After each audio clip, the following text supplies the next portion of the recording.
Vijayawada railway station దాని విశిష్టత ఏంటంటే భారతదేశంలో ఎక్కడికి వెళ్ళాలన్నా రైళ్ళన్నీ విజయవాడ నుంచి మనం వెళ్ళొచ్చు.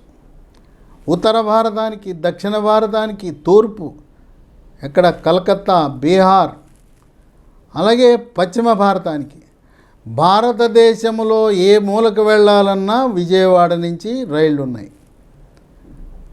ఈ విజయవాడలో రైళ్ల సంఖ్య పెరిగిపోయినాయి. 10 ప్లాట్ఫారాలు పెట్టారు. మరి కొత్తగా వందే భారత్లు వచ్చినాయి. విజయవాడ మీదుగా 8 వందే భారత్ రైలు వెళ్తున్నాయి. ఉన్న ప్లాట్ఫామ్లు అలాగే ఉన్నాయి. ఇప్పుడు వచ్చి పడిన సమస్య ఏంటంటే విజయవాడ 10 ప్లాట్ఫారాలు రైళ్లకు సరిపోవటం లేదు, రద్దీ పెరిగిపోయింది.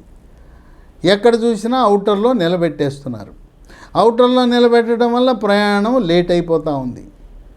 దీన్ని పరిష్కరించడానికి కేంద్ర రైల్వే శాఖ మంత్రి అశ్విన్ వైష్ణవ్ ఆయన ఒక ఆలోచన చేశాడు. ఇక విజయవాడ